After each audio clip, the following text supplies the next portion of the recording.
Welcome back to another episode of BHAW Radio. We're at episode 75. I'm your host, Brian Rowan. We've got a fun one tonight. We've got guest host on the air, Logan Everett, class of 2017. Welcome, Logan. He's got a drink in hand.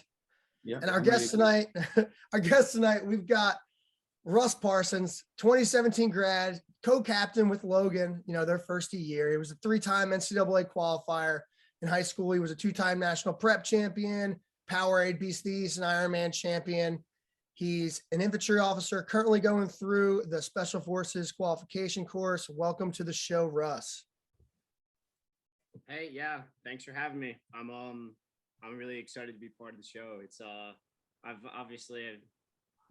been going for quite some time now, and I've been listening, and yeah, appreciate you having me on. What's your favorite episode so far? So I was telling Logan actually yesterday, I just watched Alex Dawes, listened to Alex Dawes, and that was a pretty good one. I mean, Alex Dawes, one of those legendary guys, he'll downplay it, but most handsome Army wrestler, I think so, yeah. And then just who's had more success than Alex Dawes in the Army, so that's a he's a tough dude, and he is responsible solely for getting me into CrossFit. I think I mentioned that on his episode, but most people probably don't know that. He got me over the hump. Jimmy Rafferty tried, failed. Garrett Hunter tried, failed. Alex Dahl got me over the hump, and I haven't looked back. And I guess this is my opportunity to plug. The CrossFit Open came out today, or CrossFit Open started today. The first workout was released, so pretty pumped to knock that out tomorrow. You guys doing the open workout? Might do it for fun, just to see if I can beat your. It's on. We'll get it in. Did you see what the workout was? No, I didn't catch it. So it's a 15-minute AMRAP. So for the listeners who don't know, as many reps as possible of 3 wall walks, 12 dumbbell snatches, and 15 box jumps. I'm not sure if it's box jump overs or box jumps. We'll see about that. But yeah, pretty pumped. It's going to be a burner, but it's giving out cash prize to anybody that can beat you. Chandler Smith shares that. Chandler. Actually, I mean, outside of like people who do CrossFit, like competitively, like not like competitively, but like more than I guess I do. There's a lot of people like in between me and Chandler, obviously. Probably not that many in the Army wrestling world. So yeah, if I'll post my score tomorrow, and if you guys can if people can provide a higher rep count, next drinks on me when I see you guys.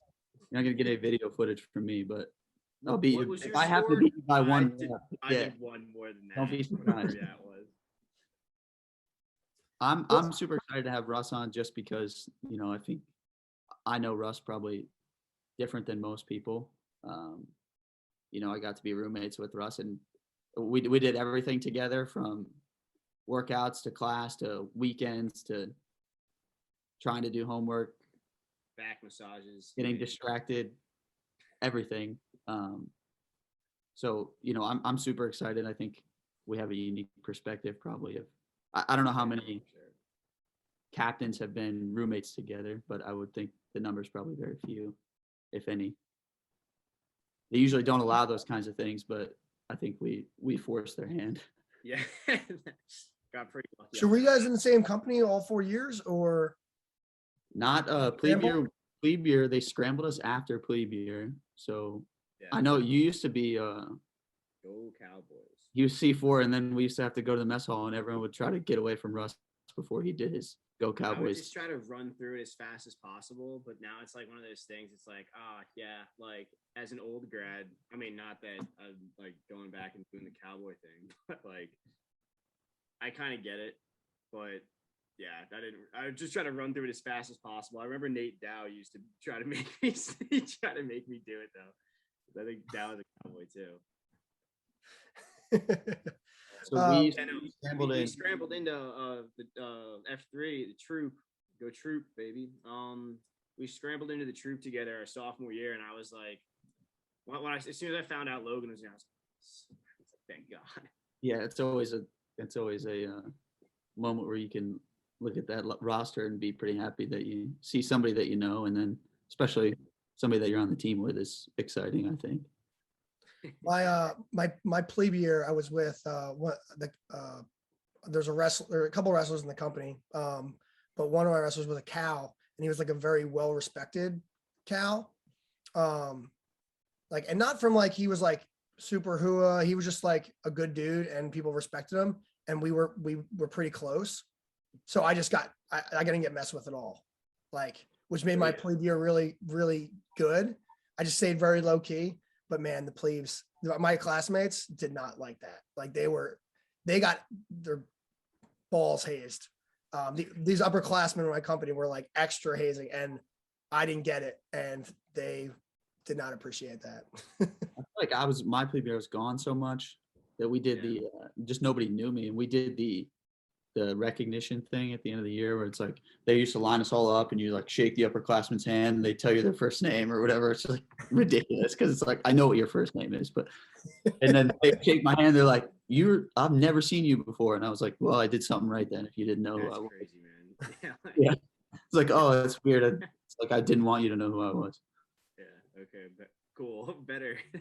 Yeah. Before we like go into your story, you're going through a pretty intensive time, at Fort Bragg. You had TLPs that talk to us a little bit about your day to day, kind of what's going on in your life currently before we hop from the beginning. So no, it's not too bad. It's just I'm in not MCCC, but they've kind of like taken the maneuver CCC and rebranded it over at Bragg as a soft CCC. So day to day, just kind of going to class. It's been a little bit more laid back than working in the 173rd.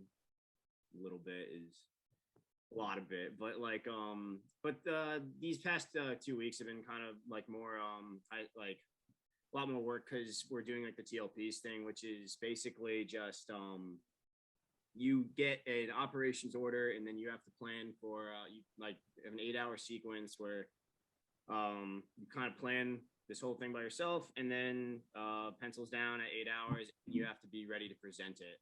So which was funny today is we did a practice one and I happened to be presenting 30 minutes after I finished. So I didn't find out until halfway through the 8-hour sequence. And so I was like, oh, great. But it was fine. So I have tomorrow off, and that's how that works. So I feel like it'd be better that way because that'd be fresh in your brain. Like, oh yeah, it was just like I'm like, well, I'm not prepared to, so I'm just gonna wing it now. Or I didn't get to go do note cards about what I'm gonna say exactly. So it's all up here. The how long are you presenting for in that kind of like you have an hour, and it's I mean, if you just hit on what needs, like if you just talk about like exactly what needs to and don't get bogged down in any like crazy details that like aren't necessary, then it's like it's well within like the time, like you get it done, no problem. Gotcha. Very interesting stuff. I think this is the soft CCC a new thing, and I'd seen some of my classmates are going to that somehow. People that aren't soft, and I don't know how we have a couple people in it that aren't. So it's like most of the people are either the SF like tribe or the civil affairs or psyops, but then there are a few like infantry people that'll make it over just to kind of like get a different flavor, engineers and stuff like that too. So it's kind of cool what they're doing. And yeah, I'm pretty sure it's pretty new. I'm not super familiar with how they've done things in the past, but pretty sure it's decently new. Yeah, I didn't know that was an option. I know now that there's. Yeah. I've heard of several of my classmates doing that, and I didn't know if you knew anything about it. It'd be a good opportunity for some, younger guys. Yeah, no, I definitely recommend it. It's kind of they will relate most if not everything back into how things will go like in the actual soft community, and then they'll give you examples from that. So it's kind of cool to get like a taste of a taste of that before you actually, because I haven't started the Q course yet. I have to finish this first and then I can get going. But yeah, still just. I'd be willing to bet a bunch of those folks who are like infantry or engineers just want to be at Bragg or like want to follow an assignment at Bragg and just want to stay there. I mean, I can speak for the engineers. I guarantee you they don't want to go to Leonard Wood because I'm there. I'm there right now. We had a snow day today, and I just spent the last hour shoveling the driveway. So if you can avoid that, it's probably worth the wait. Here. It's like 75. Yeah, that sounds much better. So let's dive in. Let's dive into your journey a little bit. So you had really successful high school career, but before that, growing up in Central Jersey. Talk to us a little bit about your introduction into wrestling, kind of, how you, ended up at, the awesome wrestling club, Red Hawk. I'm a little biased personally. Shout out to Mike Gizzuli on here, but yeah, talk to us a little bit about your wrestling starting out. Yeah, absolutely. So where to start?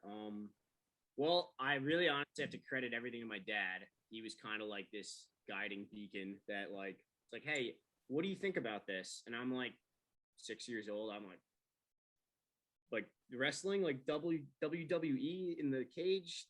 No, I don't want anything to do with that. And he's just like, that's not what it is. Like, you're not going to die, like, or whatever. And so we went to like the first practice at like my local, like high school, for like the little kids. And, my great uncle was the coach. So we kind of we were like playing games the first day, and I was like, oh, this is fun. Like all we do is play games, and then actual wrestling started. But I never I still like to play the games in the beginning if we were allowed. Games are that. Coaching youth wrestling is the best because you just play games the whole time. Like unless you really want to take things seriously and you don't like it, like I don't know how you can't like coaching youth wrestling because it's just you just play games and then wrestle like a little bit.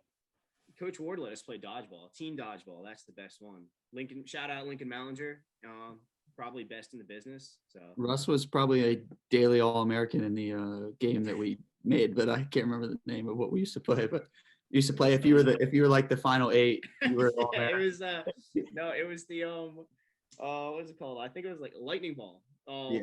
Because you threw it between the people and Andrew Mendel, we had like a coalition it was like an agreement of like Matt. The only rule was that Matt Kelly could never win. Matt Kelly, that was the only rule. Sorry, Matt. But yeah, no, I got started as a little kid wrestling at North Hunterdon High School, and then I started going, I don't know, my dad found out about Red Hawk Wrestling Club when I was in the 2nd grade. And I remember going there and the practices were like harder than anything. I was like, these are like. What year was it when you were in 2nd grade? Oh, man. It was 2002. 3, probably? 2002, I'm pretty sure. My gosh, I was in high school going to Red Hawk. Yeah, and then, but you might have been there at the same time. Yeah. So like then going into the 2003 season, I actually won the little kid states in like bantam, like maybe 70 pounds. And my dad was like, hey, we're gonna stop playing football and all these other sports. We're gonna focus right here. And so then I ended up winning it again when I was in the 4th grade in like the midgets division.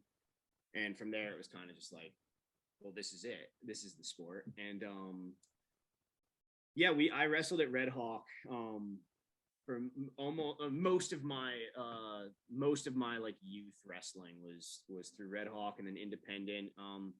Coach Gizzuli is just one of the best guys. He really, really loves the sport. He knows so much about the sport, and he really cares about it. In fact, I saw like a video on Instagram of him like teaching some of the little kids, and we actually talked on the phone. Like it was just after Christmas. I was able to talk to Coach Gizzuli, and we talked about some of the lessons he would teach you after practice. And one of my favorites, I'll quote him right now, is he would always say, "Who is the enemy?" And everyone in the room knew it, and they would say, "Time." And I was it was my first day that I was like, "What is this?" And then he said, and why is time the enemy? And then everyone else repeated, because there's never enough of it. And it, being my first day, I was like, you ask me, there's way too much time at practice. This took forever. But as time has gone on, that like kind of sank in, and those words of advice are just like, that's just timeless wisdom. Like there's never enough time, and you gotta make time for what's important to you. And for him, he really cares about the sport, and it shows with all those guys at Red Hawk. And we had a really good crew growing up, so I owe a lot of that to him. And then definitely, of course, my dad. Like growing up, being like independent, we'd go around and do stuff, just random tournaments on the weekend. But that kind of took me into the next chapter of my life at high school. I didn't know if you guys were gonna ask, like, had specific questions. Yeah, I've got a question about. I guess I don't know this, which is weird. But how did you end up at Blair? I mean, was that something you were planning on? Were you guys planning on going to Blair, or was that the coaches reached out and say, "Hey, we think you'd be a good fit"? Or Yeah, normally we do like a question about like what's the recruiting process to West Point, which we'll get into. But I feel like what was the recruiting process to Blair? I guess you have to step it back. Honestly, that one, again, I was like young, so I didn't really. So this all feeds into West Point, and I will kind of elaborate on that as this story rolls on. But yeah, getting to Blair, again, my dad out solving my life's problems for wrestling. I had a really good friend growing up, Todd Preston, and he ended up he also wrestled at Blair. His brother Robbie Preston wrestled at Blair. He was like a young kid. When Todd was young, Robbie was at Blair, and that, which also I think just barely crosses over the timeline with Tommy Hendricks. So like we actually talked a little bit the other weekend. But yeah. So this kind of all plays like this like long like path, but Todd was going to these Blair practices because his brother wrestled there. And so Buxton, Coach Buxton was still coach back then, like for all the way up till my senior year. Coach Buxton kind of like had his eye on Todd, and then I started coming to the practices because I knew Todd, and we would like carpool up from like the 6th grade, 7th grade, and like I remember like just being like, these guys were just so tough, and just kind of looking at these guys like, holy, how do you? But you'd kind of be in that room, get like a feel for it. And like, so when I said I thought Red Hawk practices were like super hard, like it was kind of like another level, like, oh, like get to high school and it's like, now the competition totally changes. So as time kind of went on, that like application process opened up where it was, you had to take like this SSAT test. It was like a high school, like version. PSAT. Yeah, like something like that. And I remember taking that, and I was like, okay, well, I'll take it, and like, we'll see what happens. And I did fine, did well enough that Blair's like, yeah, like come on up for an interview. And like Coach Buxton kind of knew me because I had come as like a little kid, and so I remember getting a tour around the school with like one of the Coach Clavel. They kind of Coach Clavel was the assistant coach, Coach Paul Clavel back then, and we kind of like toured around the campus, and she showed me around, and it was just one of those like, okay, like it was oddly, it was like a college visit almost, but it was weird because it was like, this is high school, you know. Was this before your freshman year too? Did you do all 4 years there? Yeah, I did all 4 years. I started actually all 4 years too. I started at 125, then I was what were the weights back then? I think I was 145. They're all different now. Yeah, 140. I was 125, then I was 140, and then I was 152 my junior and senior year. But yeah, I ended up going. I ended up making the team my first year, and I really got beat up a lot. I remember it was not good. It was like, it was pretty bad, but you know, that's like one of those rooms where you have guys like Todd. You had guys like Mark Gray, Austin Ormsby, guys like Evan Silver. Those guys were kind of around my weight that I'd go with back then. And like, these are some of the best guys in the nation at the time, if not the best guys in the nation. And so it's like one of those age-old adage of iron sharpens iron. And so I took my lickings. I got beat up a lot, but there comes a point where one day you're not getting beat up as bad, and then you realize like, oh, I'm still getting beat, but I'm holding my own. But at that point, now you're beating up on other guys when you go into actual competition. So you just kind of like take that, sharpen the blade, and by sophomore year, junior year, I started to get pretty good. And then I remember I placed fourth at Ironman my junior year. I placed second at Beast of the East, and then I finally had my breakout moment, and I won the Powerade my junior year, and that was fantastic. So it was like finally, like, and then I won the national preps that year, and then from there it was like you had this momentum, and kind of came into my own, and I had a undefeated season my senior year. Again, Ironman, Ironman, BC's Powerade, and then national preps. I was able to go undefeated, win all those, and it was it was fantastic. It was great. And honestly, I never would have got to that level if it weren't for those guys in the room. And I definitely wouldn't have got there without the coaching from Coach Buxton. There are a few people on the planet that care about wrestling as much as that man does, and there are a few people with the mastery of the sport, and the knowledge that goes into that man is one hell of a coach. So Yeah, I think most people have their experience where they're getting beat up quite a bit is probably the first time they step in a college room. And I think that's especially like, I came from small public school and there wasn't a whole lot of that going around there. So it was, the first experience for me of getting beat up was wrestling with Tyler Ronzon and all those guys that would beat me up when I would get to the college room. But I think that your career was excellent in high school. And I think that, that made you a pretty highly coveted recruit. And I think probably one of the bigger ones that we ever had, at least when, in the years that I'm familiar with West Point. But talk to us a little bit about your recruiting process and what other schools you were considering, what schools wanted you, kind of how you found out about West Point and who got you interested. I know that you probably had some teammates that were with Jack Wedholm and Dave Farr that were kind of already starting that pipeline, but how did all that play in, and what made you end up choosing West Point? So yeah, we have to actually back up to like my 8th grade year, and this is like the funny part. Well, I was actually laughing because Alex Dahl was saying how his dad made him apply to like West Point. And he was like, I just want to go to this other school, and I won't even name that school. It's all right, man. But like it was a similar moment like that where.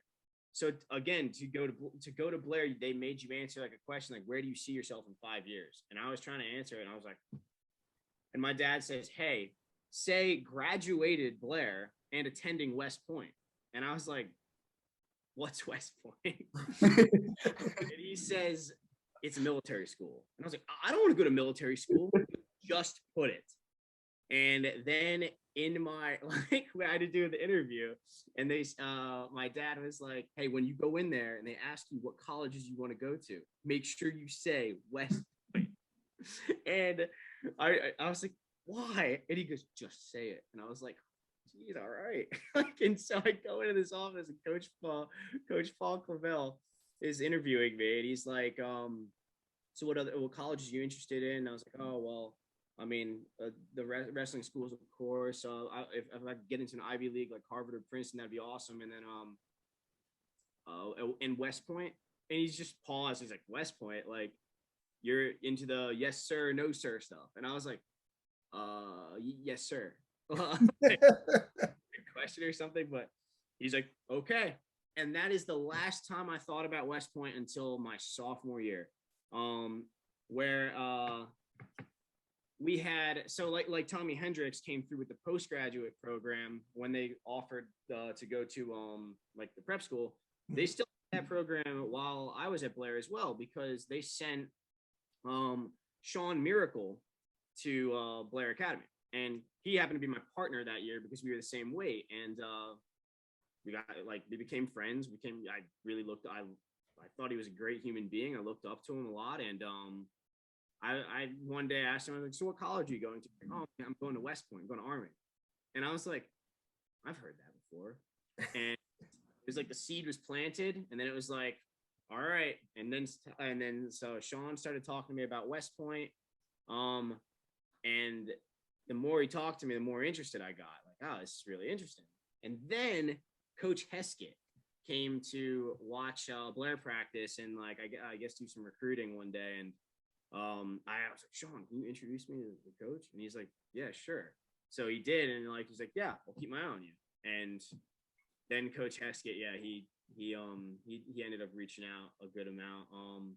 And I was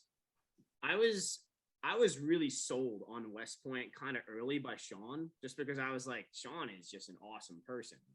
And then Dave Farr was like, hey, I'm going to go to West Point. And I was like, oh, Dave, like, it's one of my, like, he used to stay at my house when we'd go up for practices in the winter. Me and Dave were really close. And Dave was going to West Point then.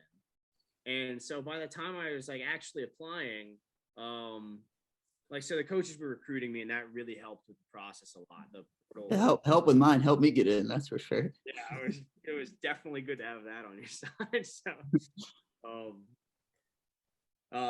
yeah, the portal was tricky, but I mean, yeah, definitely had some. It was definitely nice to have the coaches kind of batting for you a little bit in your corner. And I took like a couple of visits. I visited Princeton, and I visited Harvard. I kind of went up and stayed with Todd and did like an unofficial visit with them because they wanted to see better SAT scores. I got the scores, but I'd already committed to West Point by then. And I was like, nah, I'm going here. But I took my official visit to West Point, and what really sold me about West Point was I thought, you can go anywhere in the world, and you're going to have there's going to be great people everywhere you go. You can find great people anywhere. I don't care. Like, you could go to the worst neighborhood or the worst place in the world, and I bet you can make a friend, or you can find good people. But when I came to Army and I was in that wrestling room, I'll never forget. Everyone just came up, and I was just some random kid watching practice, and everyone came up and was like, hey, I'm Shane Connolly. And shook my hand, and it was like everyone was so friendly. Like, everyone was like, we went out and I just remember going around, being kind of walking around West Point, being toured around, and I was just so fascinated by it. Was like I was so fascinated by everything, but at the same time, everyone was just on the team was just so I was like, these are the people I want to be around. These guys are tough. These guys are good people. These guys are hard workers. And I remember thinking, if anyone in the country should be the best, or if anyone in the country, if anyone in the country deserves to win, it's these guys. This is where I want to be. I want to be a part of this thing. I want to be a part of building this program. I want to get on the podium here. And I mean, a lot of Coach Heskett was in my ear a little bit, but I mean, I got to thank the man because he changed my life. West Point, I mean, the school is hard, but I wouldn't trade that time for any at all. Just being an Army wrestler is just a special experience, and you have brothers forever. So, did you? I guess what did you commit? Your junior year, beginning your senior year, what was the time frame for it? I committed the beginning in October. It was right after I went for my official visit to West Point. I committed in October of my senior year at Blair. So you obviously, you had a lot of success as a junior, so a lot of colleges are reaching out, but you kind of, going undefeated your senior year, winning all those tournaments, did a lot of programs reach out to you after that? Like, did you ever question, you made that commitment, but, I could see, you win Ironman, you win, Beast of the East, it's Christmas time. Everybody's reaching out to you, Yeah. to, I mean, I definitely had some offers, but that's not really my personality. I'm a pretty loyal person. And then two, like I knew that's where I wanted to be at that point. And I kind of was like, as soon as I pull the trigger on this, as soon as I make this decision, Coach Heskett's words are stick the flag in the ground, like plant the flag, this is where I want to be. As soon as I did that, I was like, yep, that's it. Done. Loyalty to Army. And I'm excited to be class of 2017. Best decision. Funny, I remember going on my visit and then telling me that you had committed. And at the time I was like, I don't even know who that is, but Yeah. it's just kind of funny because, I was on my visit with Mark, and at the time, like, I was a small town Pennsylvania kid. I'm like, I don't know who any of these other kids are. And like, Yeah. I'm to find out, but Roommates. pretty cool. Yeah. So you transition your time at West Point a little bit, you come in, high aspirations, you have an injury your plebe year, talk to us about that, season ending injury, what did that encompass? How did it happen? Who do you lay the blame on in the room? No, I'm teasing. Talk to us about that though. Don't get into that. No, I'm just kidding. Mark Marchetti injured me twice, but I love Mark Marchetti, and that's more of a joke. If you ever listen to this, I hold 0%. We'll tell that later. Yeah, okay. Just wanted to get that out there. I love you, man. I was acting like it. Anyway, who injured me? You don't have to answer that. No, I was teasing with that. I just talk about kind of like that adversity, getting injured, after having high aspirations, things like that. Yeah. Okay. So, my whole goal was, I told Coach Heskett, I'm like, I do not want to go to the prep school. I want to be a true freshman. And he's like, I really want you to go to prep school. I'm like, I just want to be a true freshman. And he's like, all right, like this guy. And then sure enough, so who's the bad guy? Me. I'm the enemy. I injured myself in the weight room, I'm pretty sure, doing kettlebell swings. I don't know how, because I thought I had good form, but I just heard like a pop one day and I was like, yeah, that's fine. But like, it just never really healed, and it just kept getting worse. I wanted to be a true freshman, and sometime in September, around like Labor Day weekend, we were doing some lift, and my spine started hurting, like right at the base of my spine, spinal. We had all the coaches are like, what the heck, and I'm like, I don't know what's going on with me. I don't know why this hurts. My back hurts. It hurts it hurts really bad to walk. And like, and so Coach Heskett got frustrated with me one day. He's like, well, can you run still? And I'm like, yeah, I can run. I just don't know why my back hurts so bad. Sure enough, that day was the infamous ski slope. And I was gonna say, I always thought it was the ski slope that did it. Yeah, no, I mean, I'm basically It's the straw that broke the camel's back, literally. Yeah, that's the one. We come to find out later that I had a spinal fracture, and I remember running the ski slope, and like, I know that for a lot of Army wrestlers, that can be an emotional event. I remember getting to the top, and I was racing Chandler Smith, of course. I lost. Go figure. I think I took third behind him, and oh man, Austin. Yeah, Austin could run. Austin Wildman. So those two won, and then I got to the top, but there's like this road like halfway to the top, and we were like hand fighting on that, and I remember my back just going numb at one point, just being like, oh, okay, it doesn't hurt anymore, good. And the next morning I woke up and I couldn't walk at all. I had to roll out of bed. I was like, what's happening?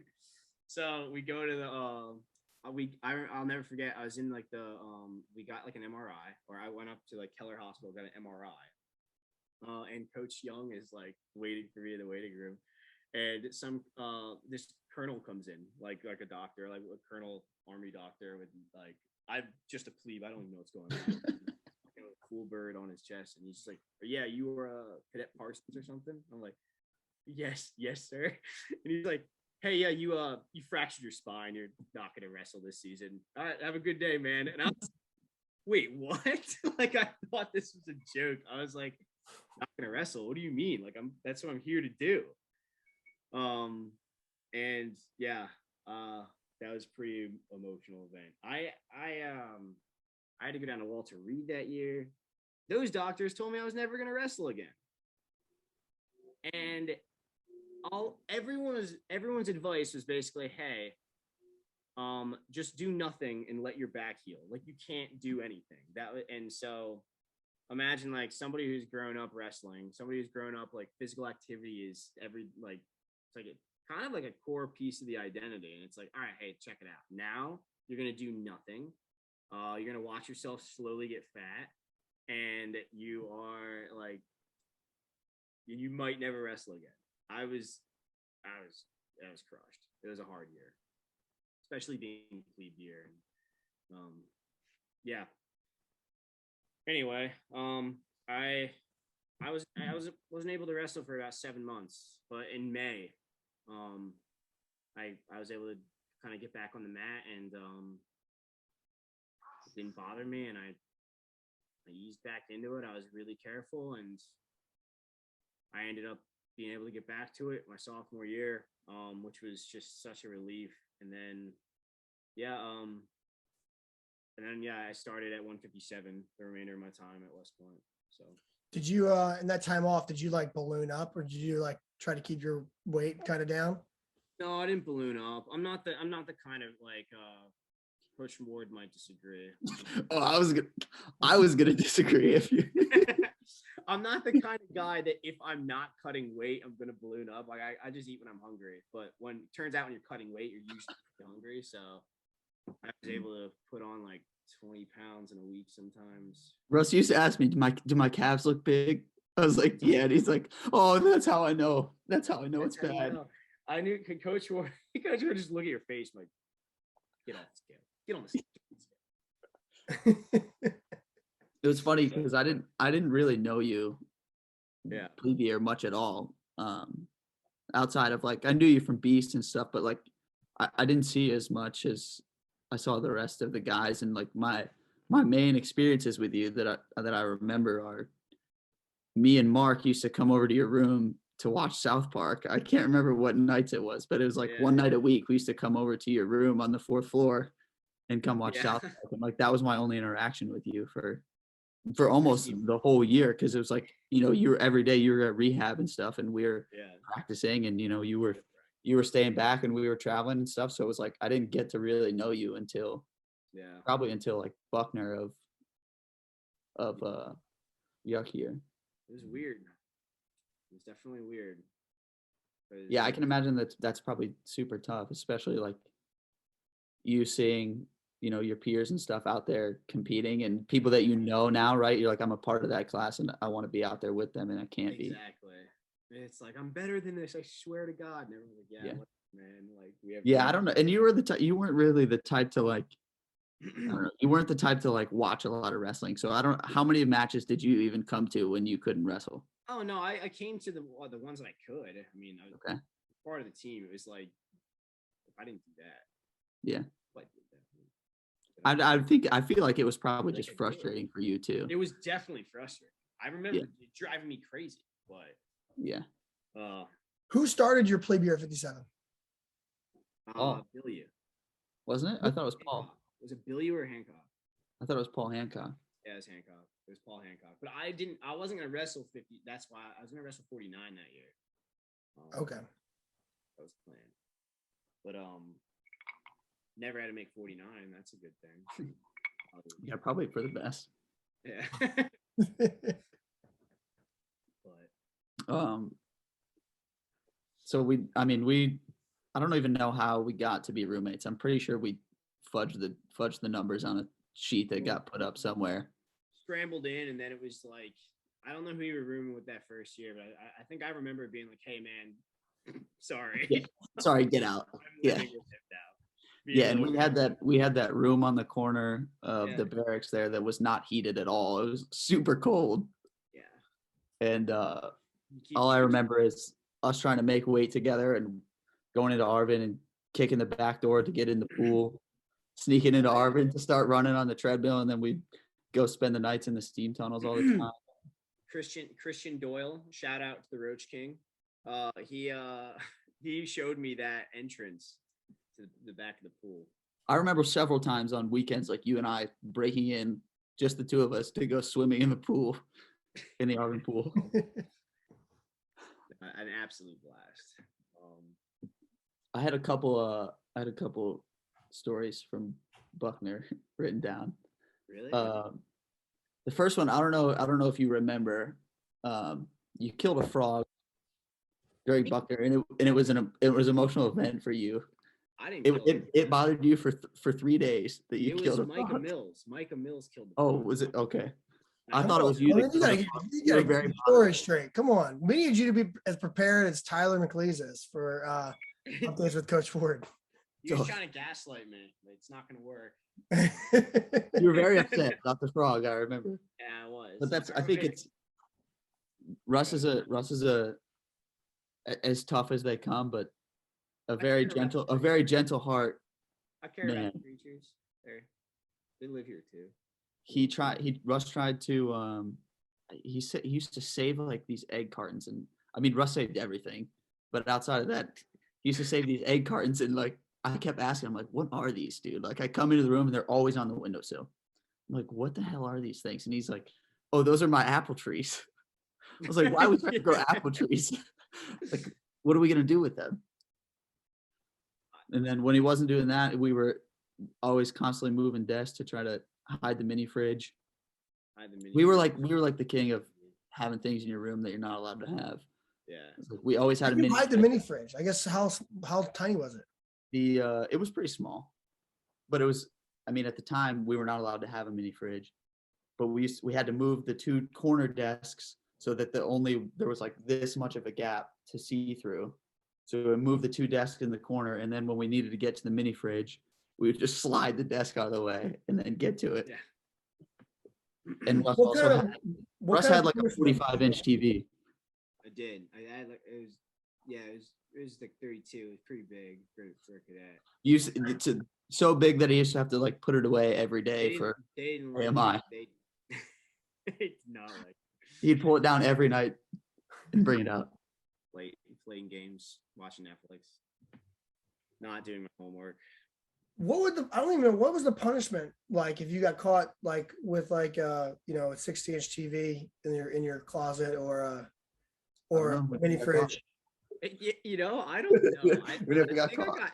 I got slapped on the hand. Like I got a slap on the hand a couple times, but like for the TV, not for the mini fridge though. Nobody ever found the mini fridge. Nobody ever found that. I don't know. But yeah, I don't know what the punishments were. I feel like the rules were kind of made up sometimes, and it's like I didn't even know the rules, so it was always me telling Russ like, "Hey, dude, you got to put that TV away for AMI," and he's like, "No, like it'll be fine." And like I come back and like you check the list on the door, it was like too big TV. I'm like, "Damn!" Like Russ, I told you to put that thing away. Put that TV away. I was like, dude, it was just one gig. We get 3 a day. So. Yeah. Yeah, but wouldn't somebody come back and be like, because it's not like you get a gig. It's like it's not like the TV's you're gonna throw it out. It's like, dude, I didn't forget about the TV from last time. I see it. It's still there. Yeah. Get rid of it. And even if you got rid of it, like they'd be like, obviously you're hiding it. Yeah, because what are you gonna throw it away? Dude, I can't. Sorry, I can't get rid of it. I'll get rid of it next time. And yeah, I don't know. I probably got away with too much. I only had getting back to wrestling a little bit. You had, you qualified for nationals, the 3 years you competed. Had a lot of success over Navy. I was going back and looking through like the match results of all, kind of the dual meets, from Navy. They kind of all start to blend in those years because you guys had a lot of success, in the latter part of your career. Talk about that. We had the star match last week. Pretty disappointing. But let's talk a little bit about your experiences with Army Navy, kind of beating up on all those squids. The old squids. Yeah, so obviously my freshman year, I couldn't really do too much damage. But yeah, I ended up going to the dual meet that year, of course. And I remember, I think I watched Tyler Ronzon win, and I think Ryan Tompkins, and it sucked, So I don't know, but then we had this coming out sophomore year, we had a team that was pretty strong, pretty put together. And I just hated to see Navy win like that. Cause and I mean, I'll just say this up front, it's nice that at the end of the day, we are all on the same team, in the armed forces. But I love that rivalry. And I will say, when it comes to the rivalry, we're going to crush it. We have to. That's the end of it. And there was nothing better than coming out my sophomore year. I got the Coach Ward drew the popsicle stick, or they did. Whatever the case was, we drew the popsicle stick 157. So I got to come out and start the duel. And then I think Logan got the final points to put it to bed, right? Is that? I think I was the second to last. Yeah, but you got the takedown. I think I was we cemented at my weight, which is kind of pretty cool. An alley-oop here. Yeah. But, yeah, I got to kick the duel off, and I came out and I beat the guy 7-1. I couldn't get the major, but I think if you want to come out swinging on a dual meet against a team that's historically beat you, what was it we won one time in 50 years at that point. I can't remember what the year streak was, but it was significant. Yeah. So yeah, that was just an awesome duel to be a part of. The energy in the room was like nothing else. Just I'll never forget that. Come out big win right off the bat to get the momentum going, and watching guys just one after another start putting points on the board. It was just awesome. And then Logan, I'm pretty sure, got the last takedown that duel, and then that was it. That was Javi Rodriguez went out, and I think for at 149 put it to bed, and just we cemented that victory pretty strong. And that was just that was a fantastic day. And then we went down to Navy the next year, and we lost, and it was a real close one. But again, there's nothing better than, in my mind, there's nothing better than going to your enemy's doorstep. And I remember they had all the freshmen. They made all the freshmen sit on the floor. And maybe I shouldn't have done this, but you're being aggressive, and that was my style. I'm going to throw you out of bounds, and I'm going to run back to the center. I'm going to get on the line, and I'm going to look you in the eye, because that's the kind of intensity I think you need. Get back to the center, kind of stare your opponent down, are you tired? I'm ready to go. Let's rock. And I remember I beat him 13-2 that year, but I felt bad actually. I pushed him out. Do you wrestle the same kid every year? No, the last year I wrestled a different guy. But I remember I pushed him into the crowd of freshmen, and the fear in all of their eyes. It was just so funny. Oh man. We were talking about that last night. The alumni group about all the way they set up their floor there is that they had the bench on the side, running long ways, which was different than every other duel, and then they'd sit the crowd right in front of you. Yeah, they're trying to mess with your head or something. Yeah. Come on, Navy. Do you really got to resort to? I mean, I guess yes. I mean, Kevin brought up a good point that I didn't think of. He's like, it's not like those guys that affected any of our matches. It's not like they were in our heads. And I think if they're on top of it and they're getting their asses kicked, that sucks for them. Yeah. The only thing partying on them.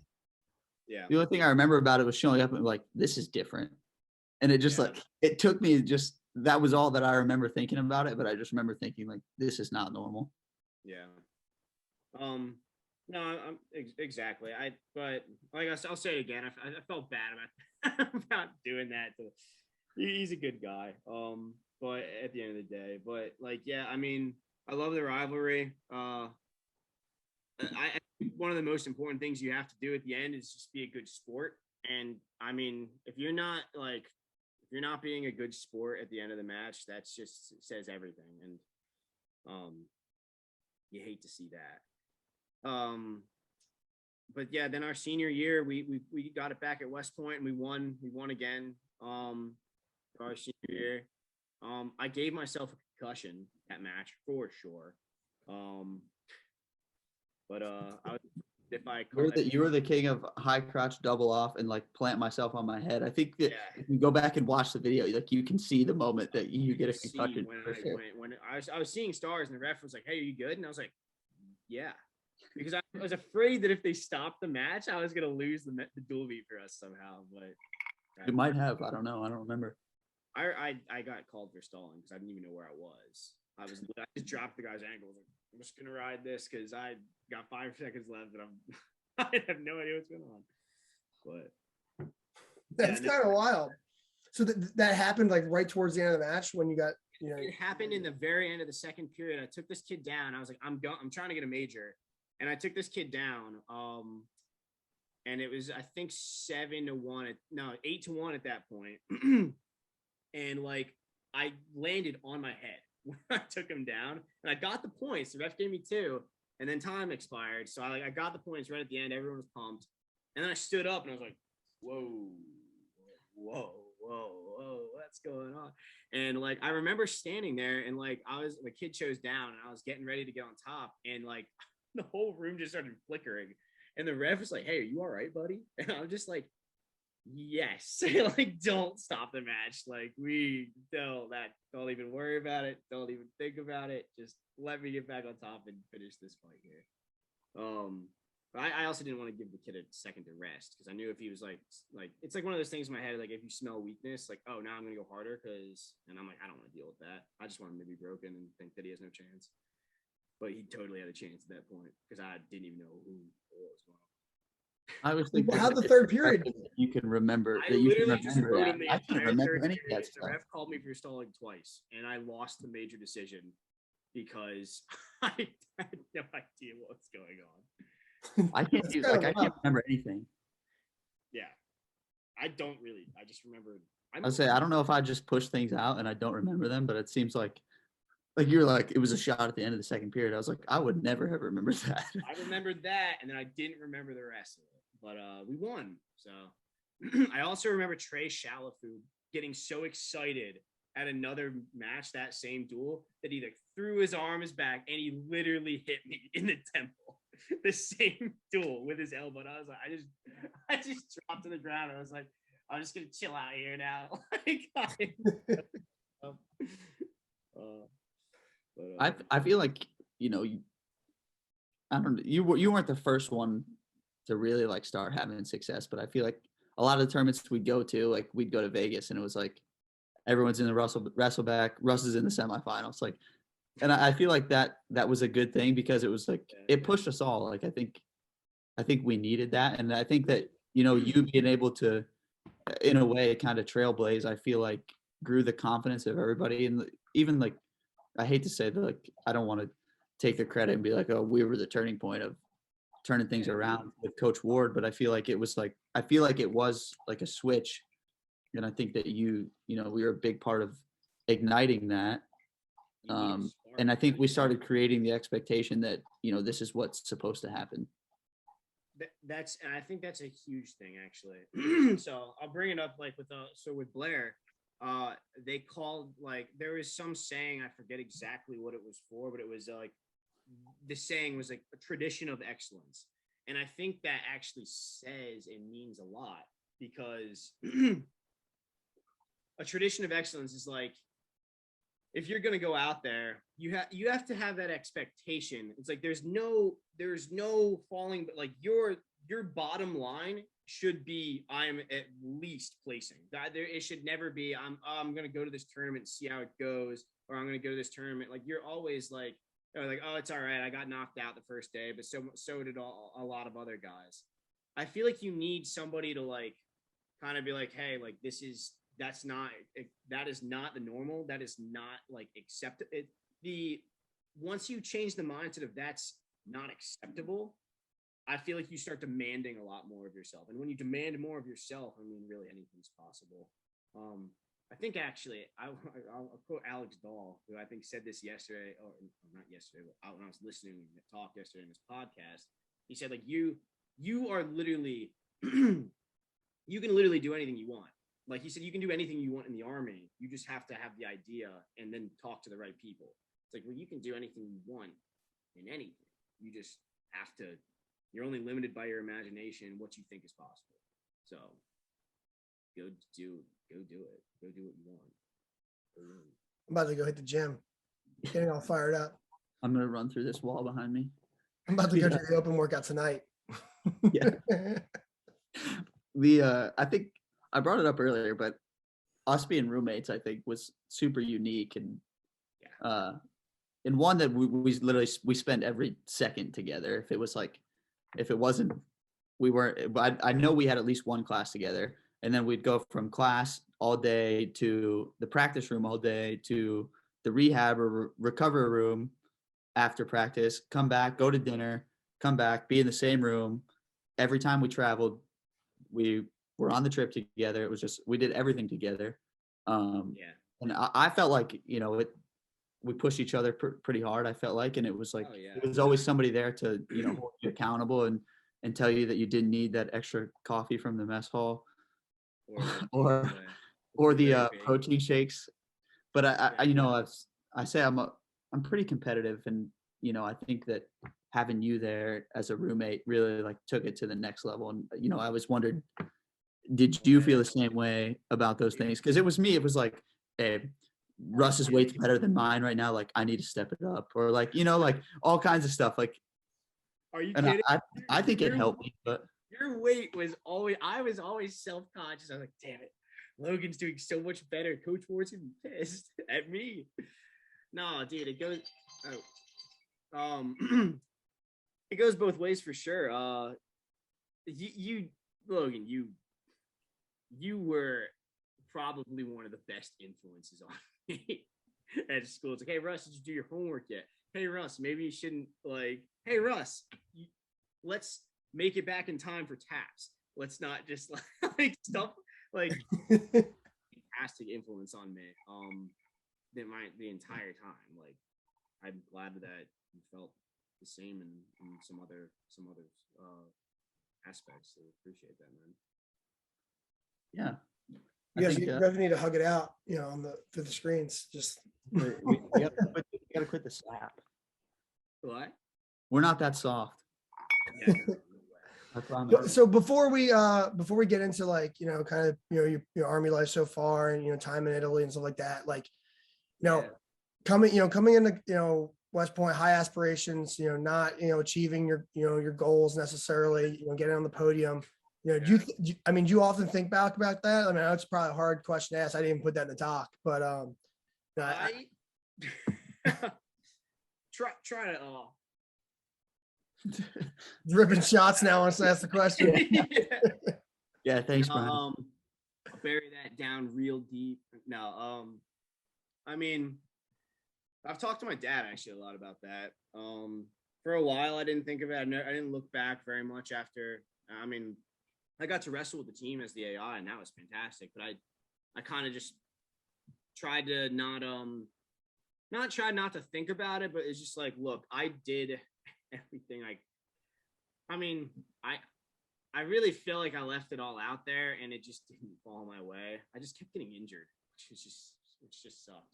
But my knees were just no good anymore by the end. But I mean, like, I don't know, maybe I just was not being tough enough, or it just didn't fall my way. But it doesn't, like, I don't lose sleep at night about it, because like I've talked to my dad a lot, like over the past 5 years now. It's been just crazy. But it's one of those things. It's like, look, even if I didn't achieve that goal, in trying to achieve that goal, it's like one of those like shoot for the moon or shoot for the stars, like whatever. You're gonna land. You're gonna be like you're gonna go way farther than you like ever kind of dreamed. And in trying to become an all-American national champion at West Point, I mean, like you graduate from West Point at the end, and then you go on to do all these other wonderful things and have all these wonderful opportunities and know all these wonderful people. So I can't really be upset. I mean, it's a goal that I'll never have achieved, but at the end of the day, it's just, do I trade that for my life I have now? I think, yeah, every time. So, I mean, I love wrestling, don't get me wrong, but the experiences I've had, I couldn't trade. So Appreciate you opening up about that. How healthy are you these days? What do you mean by it? I mean, you were out freshman year. It sounds like you got a year eligibility left. There's like there's that one guy. There's this guy this year who wrestled for 3 years and then went in the Navy, and now he's like 27 years old, wrestling his last year eligibility. I'm like, I thought he had like he wrestled when we were there. I'm a captain in the military. Like, how are people still wrestling at my age in college wrestling? But I mean, hey, wait, what was the question? Am I healthy? Really, I was just trying to get, you've got a year of eligibility left. Well, we can get you back on the mat. Yeah, so there's a funny story to that. Coach Heskett actually, I think, like 4 times tried to get me to sign this turnback form my freshman year. I'm sure some of my old classmates and love that story. I think Brian Harvey loves that story the most. It was always Coach Heskett tried to get me to turn back, and I was like, no, I'm not going to do plebe year again. He's like, no, you'll get your eligibility. It'll be fine. Don't even worry about it. And then he left. So it's like, dude, you're just going to sell me down the river just for the heck of it. But like, no, he tried to get me to sign this turnback form a bunch of times. And I ended up telling him, like, I'll just do it my senior year. And he said, okay. And then it never came back up, thank God. But like, I mean, I just, at that point, it's like, hey, I'll cut my losses. I'm just going to grind. A little too late at that point. Call it a day. Like, yeah, no. Yeah, I guess I technically still have a year of eligibility, but yeah. Brian, it was funny you bring that up because my dad actually texted me and was like, hey, you see this kid that's wrestling for Purdue? And I was like, I don't know what you're talking about. And he sends me the kid's name, and I go to look it up, and I just pulled it up. It was Michael Wolf. I think he wrestled Bryce Barnes at like 197 maybe in the dual meet. He at Purdue. I thought he was at. He wrestled. Yeah, it says he wrestled at Navy from like 2012 to 2016, and now he's back. Samson Minoda, I'm pretty sure, double overhooked that guy and launched him out. That might be the kid. I don't know, but now he's back wrestling it. I don't know. I didn't think that your eligibility worked that way. I thought your eligibility expired like 5 years, but now it's like you get all these, like everything's different. I got another year. I feel like I'm coming back. I'll just go to grad school and start wrestling again. I think you should start at Midlands and then see how your recruiting opens up. No, I'm wrestling in BHAW next month. No, you're not. I swear to God, I am.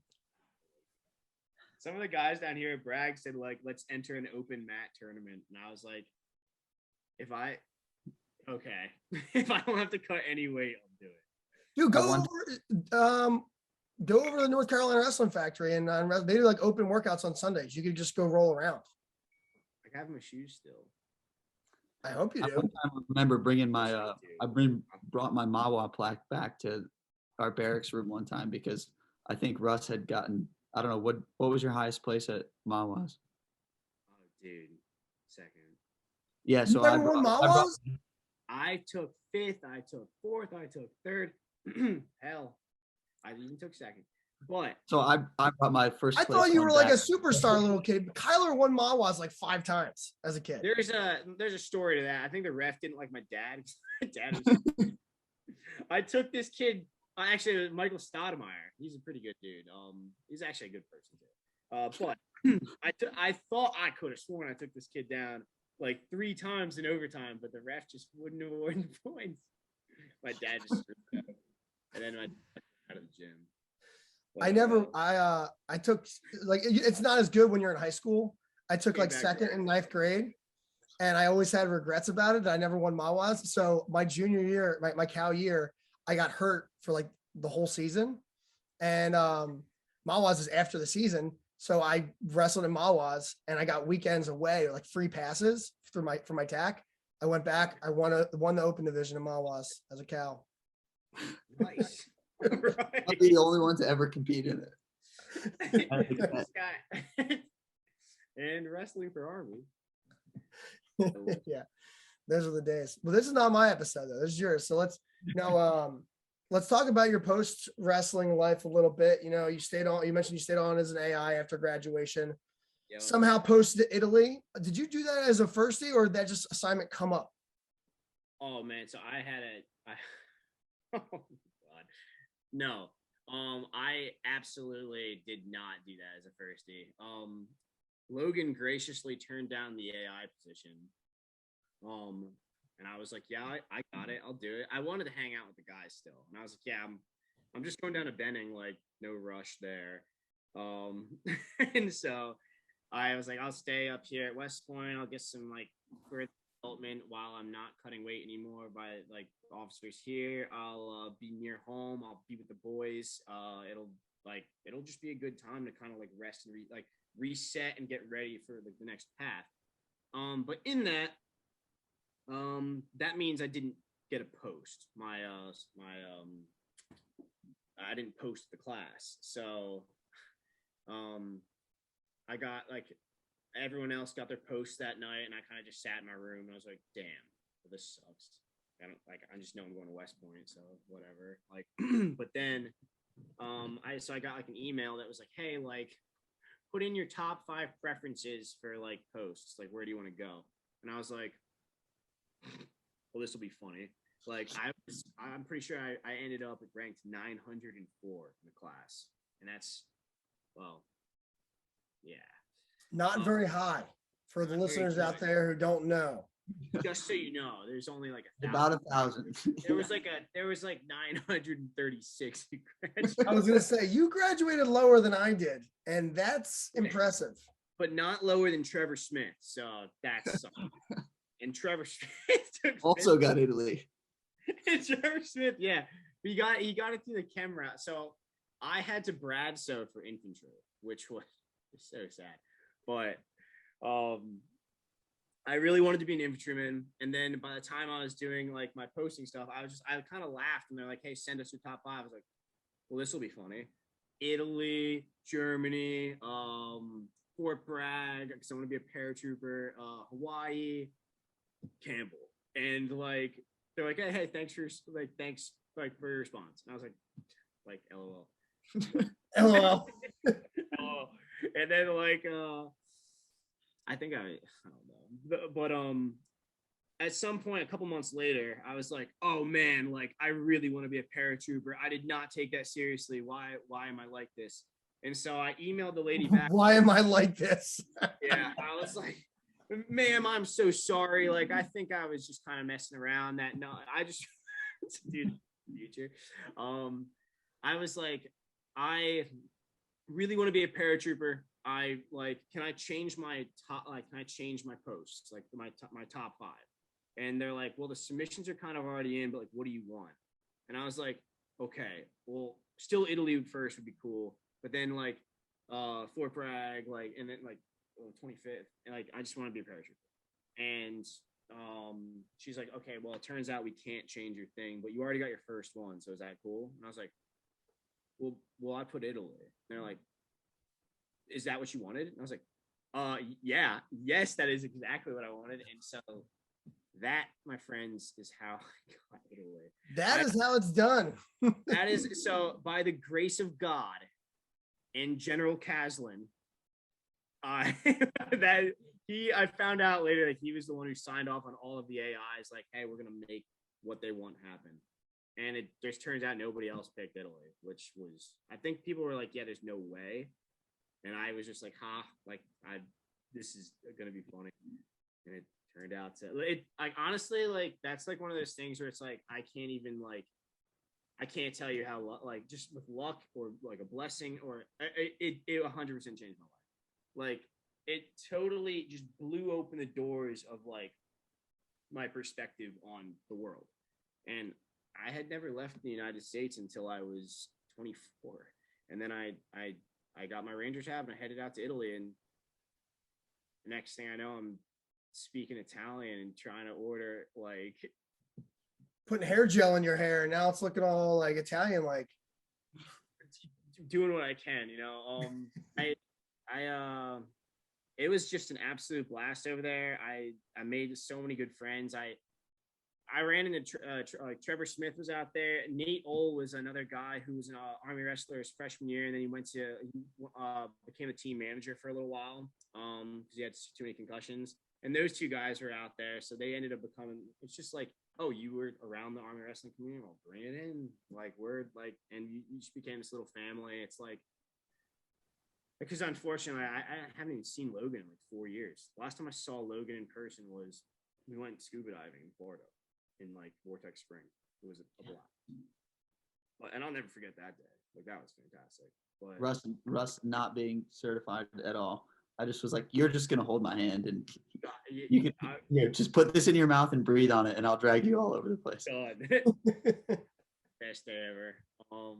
Yeah. Yeah, no, 100% changed my life. I don't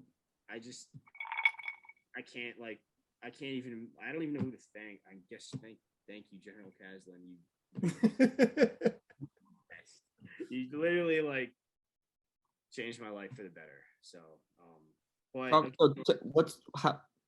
talk about your experience in the 173rd a little bit. I don't know many people other than maybe you and like Tyler Ronzon are probably the only people that I know that actually served there. So talk about what that was like.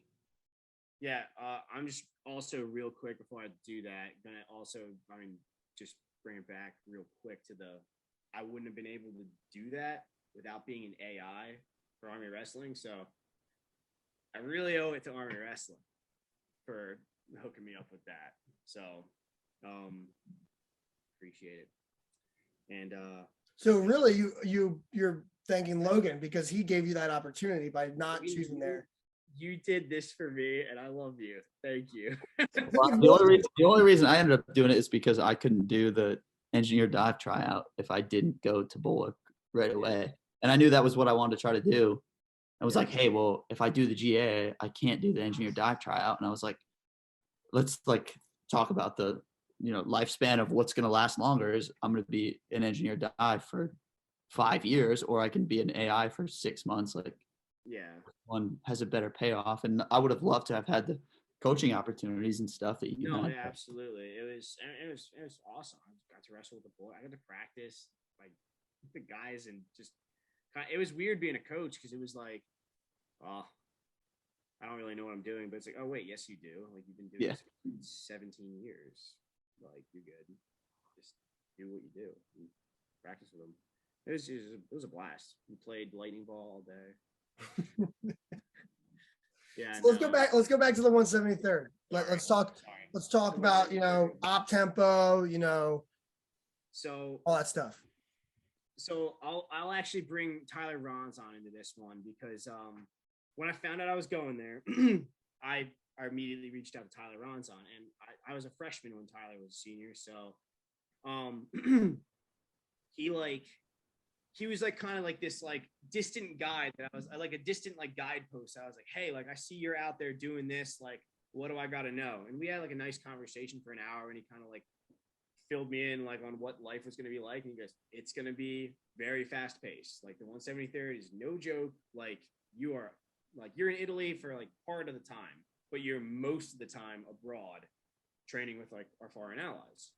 And so I was like, okay. And then when I got out there, I saw firsthand exactly what that means. Like, so like, it's just you get on ground and it is a sprint, and you, I got to be a rifle platoon leader, like kind of right out the gate because I had my Ranger tab when I got there. So they're like, hey, here's a platoon, like you got like go. And so I found myself in Germany about a month and a half into my time as a platoon leader, and we were doing an operation in Germany, just training with like our like some foreign allies, and like doing some like just doing training up there. And I realized that so Italy doesn't have any like training grounds. Like, it's not like Fort Bragg where you can just go out back, go to the range. This like, oh, you want to go to the range on Tuesday or Wednesday? It's like, Wednesday is better.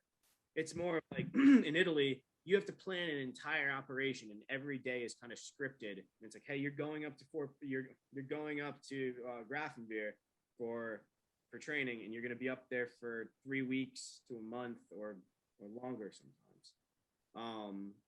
Or you go, so we went to, we'd go to Germany and Grafenwehr and train there a lot. We went to Slovenia a couple times. Corona kind of got in the way and messed up a little bit, but like we got to do like parachute jumps with the Italians, the Germans. There were guys that got foreign wings for a lot of things. I never ended up getting them until my very last like jump with the unit, but it was just really cool because it gave you a different perspective on like, hey, like your mission there is like we're kind of like a readiness thing where it's like if something ends up kind of popping off, or like with like Russia, what's going on right now, not that like you don't really know what's gonna happen. It's kind of like it is supposed to be like a readiness thing where like they have the option to send you somewhere if you need to be sent. And the 173rd hasn't really been doing that of recent, but there are small things that they sometimes do. So there'll be times where you get ready to go. And it's a cool thing. Everyone, because it's such a high paced kind of thing, is in the same boat, and you have this like really strong sense of camaraderie, which is cool. I have some pretty good friends from the 173rd, and yeah. So I did. I was a rifle platoon leader for about a year, and then I got a second platoon, and I was a heavy weapons platoon leader. And they were awesome. And then finally I rounded out my time in the staff shop with I was the AS4, which is just like a logistics kind of position, like making sure people have somewhere to sleep, somewhere to like heat in the cold if it's like if we're training outside, and electricity and other various stuff like that. So not too exciting, but definitely super necessary. It's kind of like the guy behind the scenes. It's like, oh, hey, where'd all this come from? Like, and then I went to selection, and I got selected, came back, and started to pack up my stuff and get ready to go. So. At what point did you decide to go like SF? Was this something you decided like before going infantry, or is it something while you were an infantry officer? Like, everybody's got kind of some people knew, hey, this is my plan all the way. Tommy Hendricks was on, he did SFAS, as a cadet. When was that point for you where you're like, okay, this is what I'm going to do? So oddly enough, I think it's one of those things, kind of like with West Point, really, where it was like a seed is planted somewhere back in like your childhood or in your youth years, or like adolescence, like where it's like, oh, hey, that seems like something that would be cool. But do I ever see myself doing that? Like, I don't know. It's like those guys they seem like legends. Like, how do you kind of be that, And then it's like, so you kind of just dismiss it for a little. But as like time goes on, you see other people doing stuff like that. Like Tyler Ronzon's like entire class, it seemed like. They have him, Alex Dahl. Like there's so many like guys from Army Wrestling that started doing this, and it was like, interesting, And so I like to make the joke. I always tell Tyler, like, Tyler's my role model, and I'm just trying to follow in his footsteps. And I know if I just stay in exactly Tyler Ronzon's footsteps, that I'll be successful. Even if I mess up a little bit, I'll still be successful as long as I try to trace Tyler Ronzon's footsteps. But he's so I saw where he went. We actually did the same thing at the 173rd. Just about. He was a rifle platoon leader, a heavy weapons platoon leader, and then he did a distro platoon leader. So kind of logistics wise, and I ended up doing the same stuff, but not the exact same job, but close enough. And then it was around that time that I was like, I want to do this, but I'm not sure if I can pull the trigger on it. Because I had a second platoon, and I didn't want to be unfair to those guys. And I thought if I dropped the packet of the special forces, it would look like I just didn't care about them. And that was absolutely not it. We like that. The second platoon I had was just fantastic. And I didn't want the boys to like, think that I was just bailing on them, which turns out none of them thought that way. They were actually just all like pumped that I wanted to do that. But I waited until I was getting pulled from the position because I had KD, like my time was done, KD complete or whatever. And then, as soon as that happened, I dropped my packet, and if you know anything about that, it was like with going to RASP, you need like kind of permission, but going to Special Forces selection, you don't need any permission. So it's like doing this, and everyone's kind of like, oh, but I had pretty good relationships with the people in my battalion. So it was, for the most part, I had pretty resounding like support, like go crush it. And I did the train up. I got ready to go. I had some good mentors just giving me some advice. And I remember talking to Tyler a little bit about it, and he's just like, "You'll be good. Like, you're like I'm a wrestler. You're gonna be fine." And I was like, "All right." And so yeah, went out. I got it done, and at the end of it, came out was one of the guys that got selected. So it was pretty cool. And then kind of just since then, like I went back to Italy. I got my stuff packed up, and just prepared for the next journey ahead. And I pretty much I'm about halfway, 2/3 of the way through soft triple C now. And as soon as I finish that, it'll be we'll get into the summer, and that's when I'll just be waiting for a slot for the actual Q course when the real training will start. So, is it like backed up right now to get in there? Like, will you have? Does it look like there'll be a good bit of off time? I think there's going to be about 3 months, is what they're saying, because with Corona, there was just some backlogs with things, and I think with that, but there's a chance that you can instead of like waiting to go into the alpha course right away and doing the normal progression, you can front load it and do SEER school first. So if I can do SEER school in the summer, that might not be a bad idea because it's a little bit warmer. Yeah, knock it out. Yeah. But yeah. That's I appreciate you sharing your story. I think it's unique. You know, there's certain things about your career that are probably different than I know way different than mine, right? You're big time recruit, that kind of stuff. And, you know, it was very interesting, I think, to hear about your choices and, you know, what steered you towards West Point. And, you know, I think the show asks everybody, but who do you want to hear in the future? Okay.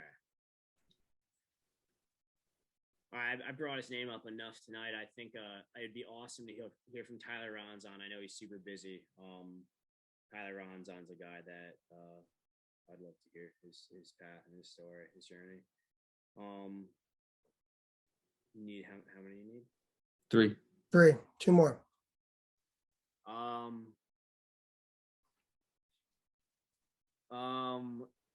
Tony Rizzoliti. I'd love to hear from Tony Rizzoliti. You guys done him yet, or no? I think he's been on yet. Tony Rizzoliti is just he's a legend. And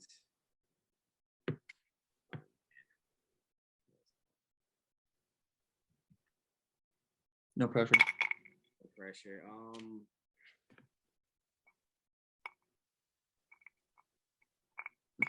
You know who else?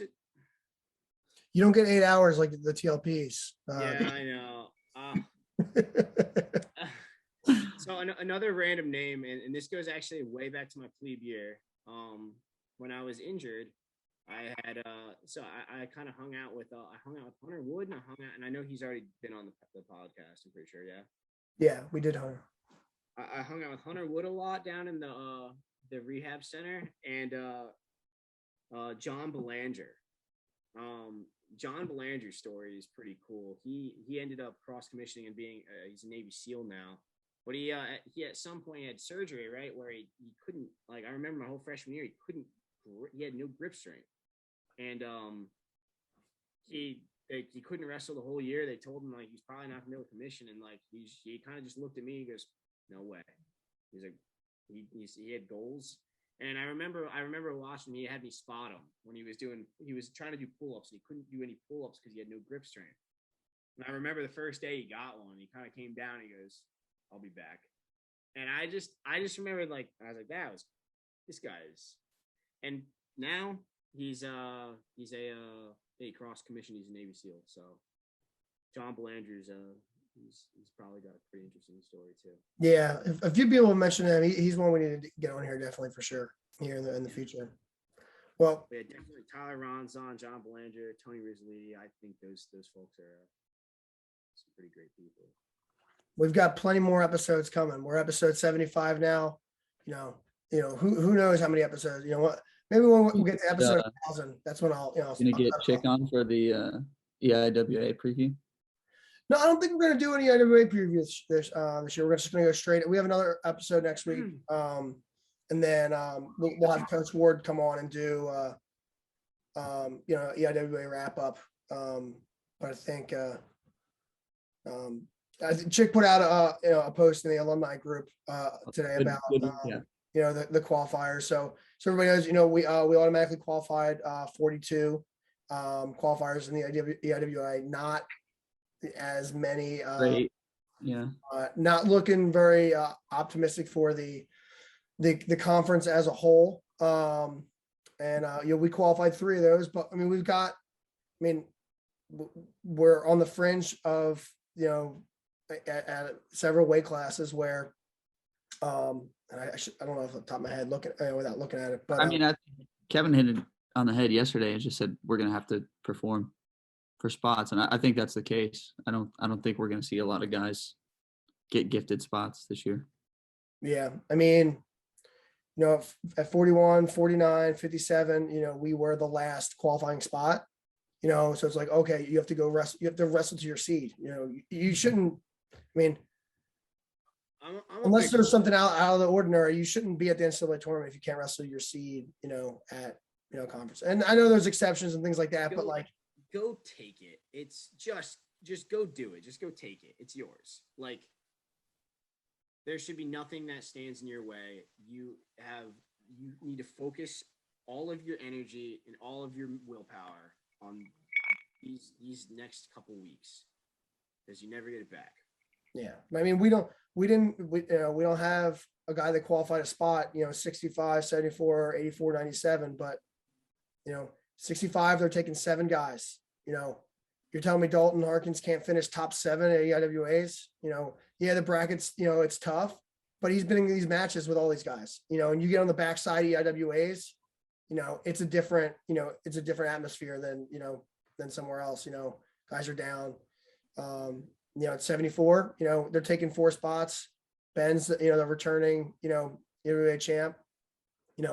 I don't see him, finishing less than, 4th. And then at 84, they're taking 3. We're seated number 4. 97, they're taking 5. We're seated 6. You just, you got to perform in that, 3rd place match, that 5th place match, if, that you're projected in, you're right there with those guys, so, even though, hey, it only looks like we qualified, 3 on paper, really there's 7 guys with, that are right there, and that's not, taking anything away from 25, 33 or heavyweight. It's a little bit, less spots, harder road. But we have 7 guys that are, primed. It's not like they got to wrestle out of their minds to make the NCAA tournament. They've got to wrestle, the way they've been wrestling most of the season, and they should finish in that spot, I think. Yeah, I agree. So there's your IWA preview. Love that. Yeah, the bluff. Yeah. But Russ, appreciate you coming on. This was a long one. This was maybe one of the longest episodes we've done. I think this was like an hour and a half. I am so sorry. You guys gotta stop. If you know my personality, it just No, I don't think anybody's I don't think anybody's going to say, hey, that was too long. You know, Dude, people they'll listen to the first half, you know, and then they'll pause it and then they'll catch up, you know, later on, listen to the last half. This is a 2-part special. You can release it in 2 parts. I seriously, I really, really appreciate you having me on. It's been a real treat, honestly.